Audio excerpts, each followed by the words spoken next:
الزيتون التفاحي او زيتون العزيزي، نفس الطريقه بس التفاحي بيتعمل بسرعه. عايزه تاخديه بعد 20 يوم دقدقيه او شقيه كده وسيبيه، ولا بننقع ولا اي حاجه. ده 2 كيلو، حطيت عليه نص كيلو فلفل مغسولين ومش مشقوين ولا حاجه، وبتقلبيهم كده حسب البطرمان. الفلفل حسب البطرمان اللي هتكملي بيه عشان ما يوصلوش هوا.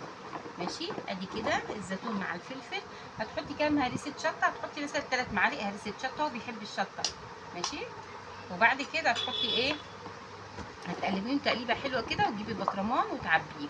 طيب حطيتي ليمون ايه؟ انا حطيت كده نص كوبايه ليمون، يعني قد 2 كيلو زيتون حطيت نص كيلو ليمون. تمام، هنقلب كده. عايزه تزودي، احنا بنحب الحاجه سبايسي، فحط ايه، دي هريسه الشطه، هو ده الفلفل الاحمر.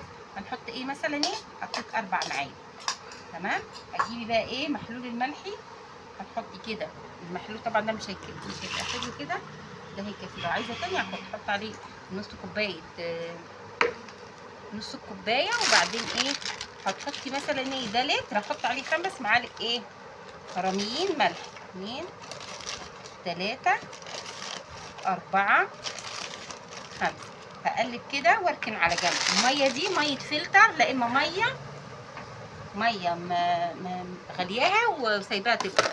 هنحط نعبي كده، عبي كده يا حلوه، عشان هو دوت موسم الزيتون. والحق ان شاء الله تجيبي زي كده 2 كيلو زيتون، ده 2 كيلو عليهم نص كيلو او ربع كيلو فلفل زي ما انت عايزه، عليهم نص كيلو ليمون. وبتحبي هتحطي فصين توم، ما بتحبيش حكايه التوم ما تحطيش. نحط كده، نعبي كده الزيتون مع الفلفل، وتسيبيه 20 يوم. لو دقدقتيه هيقعد معاكي 20 يوم. تمام، لو عايزه تسيبيه شويه سيبيه زي ما هو، ولا تنقعيه ولا اي حاجه. 100 100. شوفوا الجمال، شايفين الجمال؟ ولا هريسه الشطه والحاجات الجميله دي، ولا جزر ولا حبه بركه ولا اي حاجه تعجزي. شوفوا. طيب هنحط بقى ايه، هدي محلول المحلول اللي بنحط عليه نص كوبايه ليمون مع لتر. ازود بعد كده، خلاص انا حطيت نص كوبايه الليمون، ازود ميه وملح. لكل لتر 5 معالق ملح. ماشي، سمي الله كده ميه فلتر، دي ميه فلتر.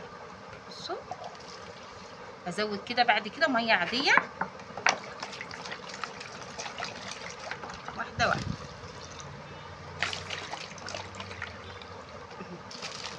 حلو قوي كده. عايزه ميه تاني ازود ميه. بعد كده هتروحي حاطه ايه، قشر الليمون اللي انت حاطاه كده على الوش، هيبقى تحفه ويبقى مخلل وطعمه جميل. بصوا الجمال. عايزه تحطي عليه هريسه شطه، طبعا دي ما تاثرش لانها مش يعني فيها فلفل رومي شويه، فلفل اللي هو سبايسي شويه. هتحطي كده يبقى طعمه جنان. بصوا، طبعا هزود ميه برضو. احط عليها معلقتين ملح، حلو جدا. بصوا، ازود برضو ميه.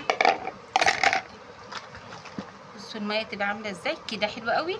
وكمان لسه يعني ايه، ما تملاش على الميه، ما تملاش على ايه، على حرف الميه ديت. لا، هتعملي ايه، هتسيبي الملح ده، ممكن احط عليه شويه ميه كمان، او ممكن احط بصوا رشه خل، واحط بصوا 5 فصوص توم كده، واحط رشه زيت. في اسهل من كده بقى ايه، زيتون. بصوا الجمال ده اللي يطلع لك زيت الزيتون مع الزيت ده اكنها زيت زيتون، ويبقى الزيتونه كده بتلمع وجميل. بصوا الجمال. عندك استرتش عندك ازاز بتاع دوت بلاستيكيه عاديه، تمام. عندك استرتش رول، خلاص مش مشكله. وتروحي بقى مغطياها والف هنا وسيبيه بقى ايه، زي ما تسيبيه لغايه ما يستوي. حطي اللايك واعملي متابعه.